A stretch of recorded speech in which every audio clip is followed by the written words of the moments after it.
Hello, everyone. Dr. Stillman here, and today we are going to be talking about the most important test for inflammation. Jim will be joining us in a minute. So, what is this test? It is the high sensitivity CRP or cardiac CRP, C-reactive protein. This test is a marker for inflammation.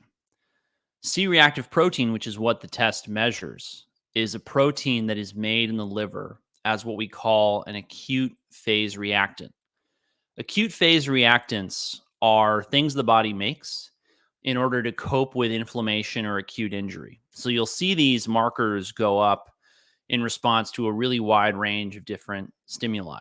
You'll see them go up due to toxic exposures. You'll see them go up due to severe stress of various types.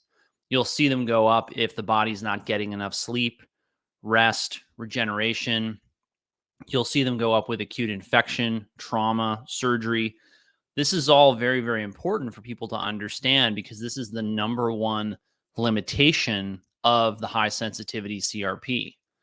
The mistake that many people will make is they will go to a company that orders lab tests for them and they will get the high sensitivity CRP tested. It'll come back positive and then they won't know what to do. Let's talk about why this test was invented and really why it's my number one test for gauging inflammation in the body. So this test was invented as a marker for your overall risk of heart disease in the future. You can extrapolate that to any kind of cardiovascular disease, blood clots, strokes, but primarily it has been vetted and determined as a risk determinant or factor for heart disease. When you order a high sensitivity CRP, you've got three different levels or categories into which people fall. There's the low risk, there's the average risk, and there's the high risk. One of my big gripes about the modern medical system is that doctors are not given time to talk to patients about this lab and why it's so important. Very few patients coming to see me have ever had this test measured. Now, there are arguments both for and against ordering this test, which we'll talk about in a minute. But I think that this is a great disservice to patients for the following reason. If you order this test on anyone who's, say, 30 up, a certain proportion of people who are in the average to high risk category are going to really recognize that they're in that category, and it's going to make them realize that it's time for them to clean up their diet and their lifestyle and to improve their health. Now, this is going to bear fruit or really give them benefit for the rest of their life. And here's why. The sooner you become healthy, the sooner you focus on your wellness, the healthier you're going to be for the rest of your life. It's very hard once someone's had their first heart attack, their first stroke, their first cancer, their first life-limiting or life-threatening illness, to really get them healthy again. If you catch somebody who's in the high or average risk category in their 30s, their 40s, their 50s, their 60s, or even 70s, you have an opportunity to intervene and, most importantly, to identify the causes of their illness. And that's the power of this test. It wakes people up. It helps them understand that what they're doing is wrong and they need to get their lifestyle and their diet right if they're going to live a long and healthy life. I find this particularly healthy. I find this particularly helpful for people who are basically going along through life. They've gained a couple pounds here or there, maybe 10, maybe 20. They aren't feeling that well. But they're performing well enough at work and in their job that they don't feel they need medical care. They're essentially deferring maintenance because they think they can get away with it. This is a colossal mistake. I see it happen all the time. But let's go back to the limitations of this test. The reason why I don't like ordering this test in someone who's already got a lot of diet and lifestyle problems. They're eating processed food, they're staying up late at night, they're eating the wrong food or not eating enough nutritious food, they're consuming things or doing things or being exposed to things they know that they're allergic to. They're exposed to noxious chemicals or toxins. Measuring this in those people, if they already know they have a problem, there's really only one reason that I'll do it. And that's to figure out their baseline and to have a piece of information that I can share with them where I can say, hey, it's time for you to really get serious about your wellness because this marker being out of range is a wake up call. If you sit on this, if you let it increase or just stay where it is, it's essentially like ignoring a house fire. You're saying, yes, the fire alarm's going off. No, I'm not worried. I don't see flames. I don't even smell smoke in this part of the house. Everything I'm sure is fine.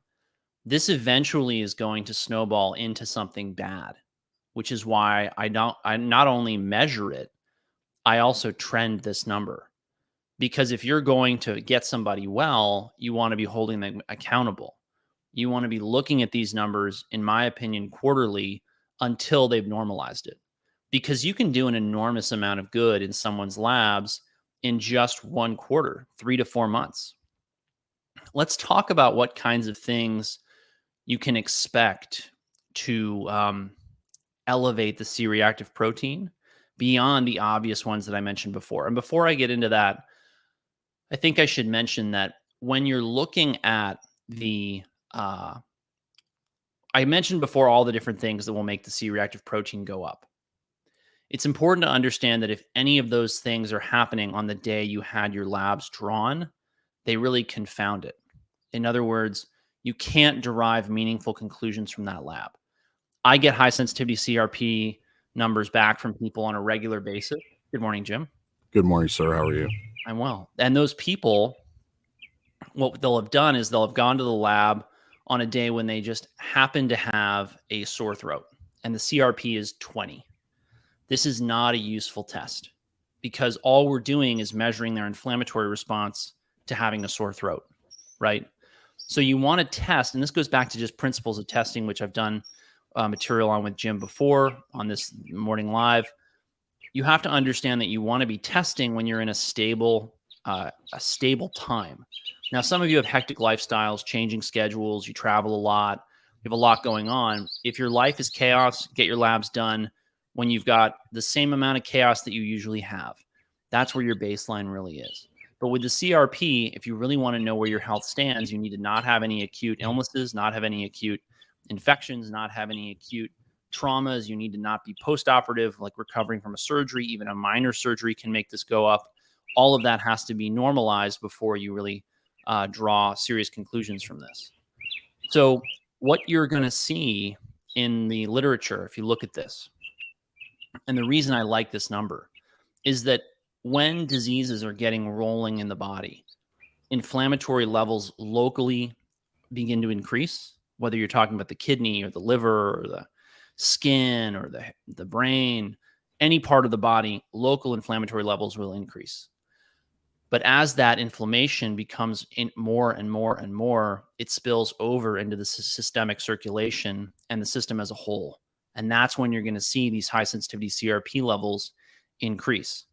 I have not seen good studies looking at high sensitivity CRPs and elevations in them, say, preceding something like autoimmune diseases, preceding things like cancers, preceding things of any and all chronic, severe illness. But it would not surprise me. In fact, it would surprise me if the opposite was the case.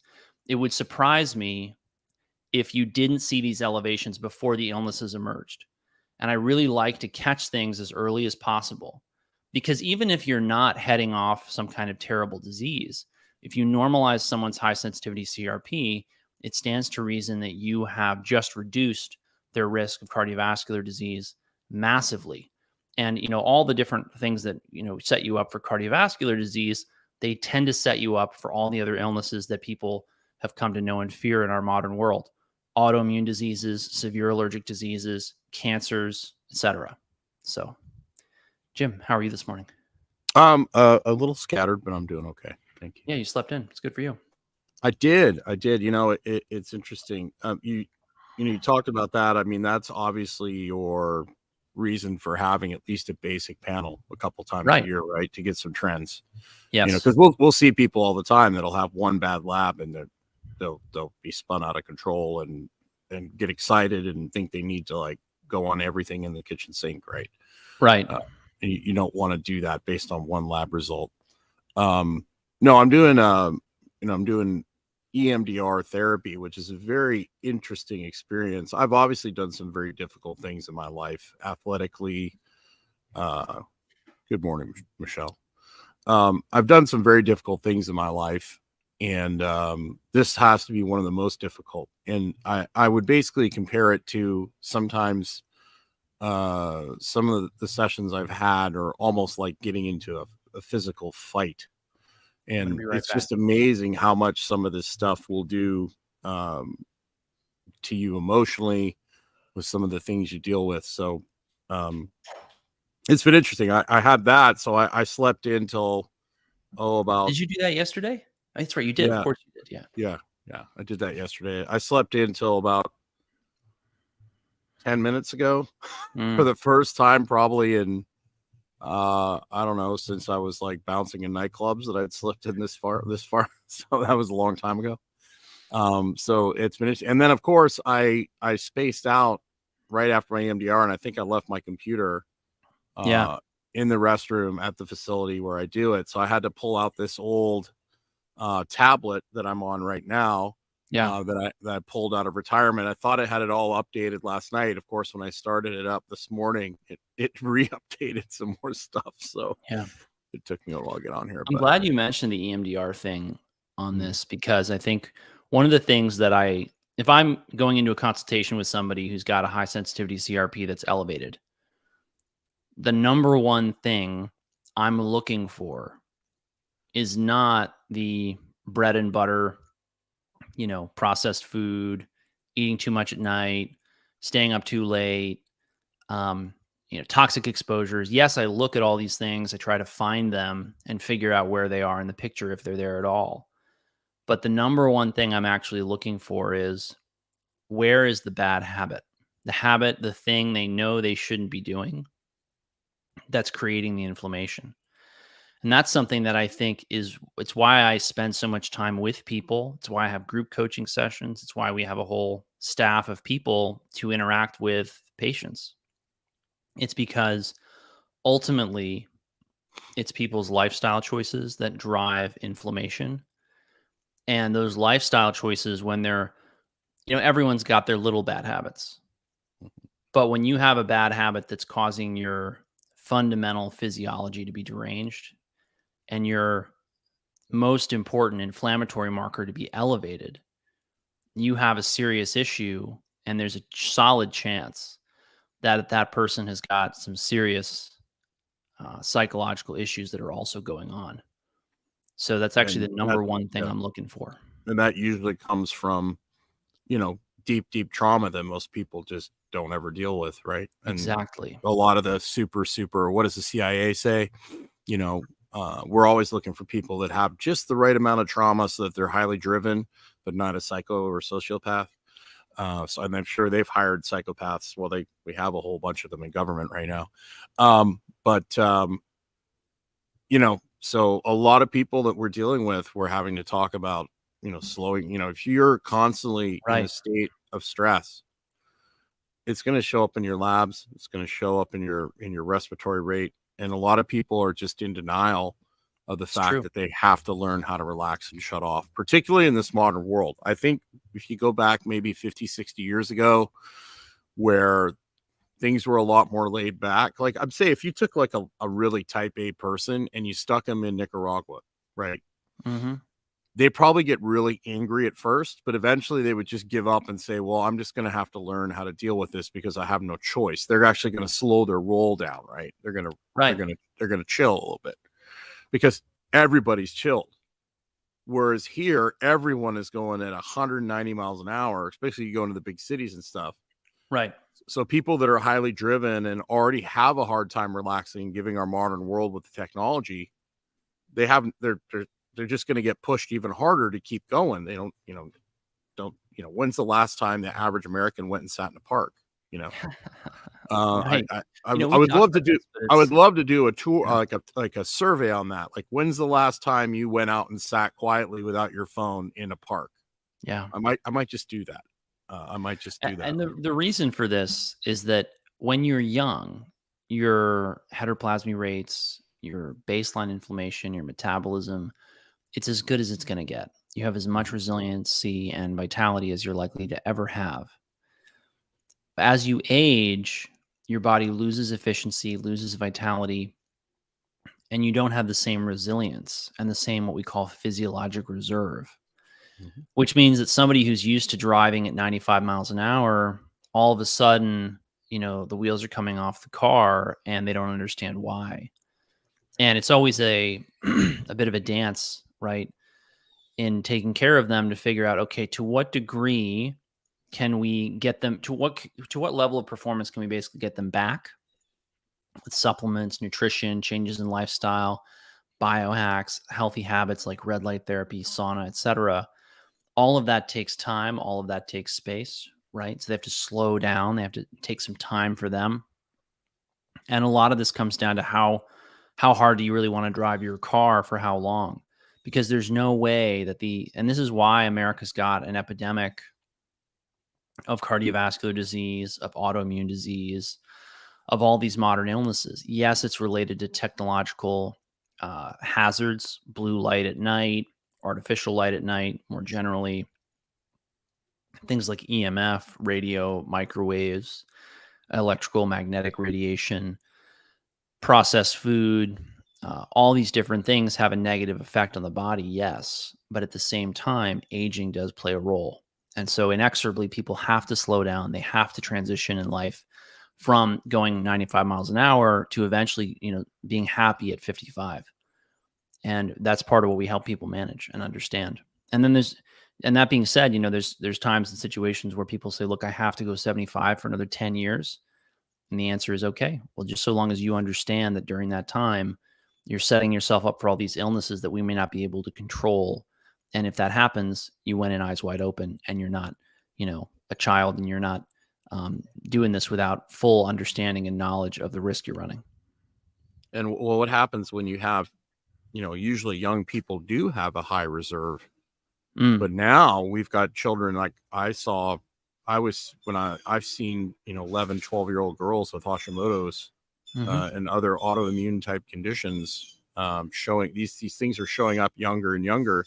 So what happens when we have kids that don't have these high reserves, going into adulthood? It's not going to be pretty. That's right. That's exactly right. So So I think that's we have enough for we have a today, we have a Jim. Yeah, question I see for the you. question. The question, Roderick, is no, that is not something you have to take fasting. And yes, it is related to inflammation, but it's more complicated than that. The So, question is, do you have to fast while taking A1C yes. test? Is an A1C test related to inflammation too? For your people that are just listening out there. Yep, that's right. So. Thanks, Jim. All right, everyone. Jim, what do we got going on? We've got a blood pressure webinar in a week and a half. Yep. And I just did a great webinar with Clark on Thursday about copper. That's on the YouTube channel, as well as I think a lot of other places.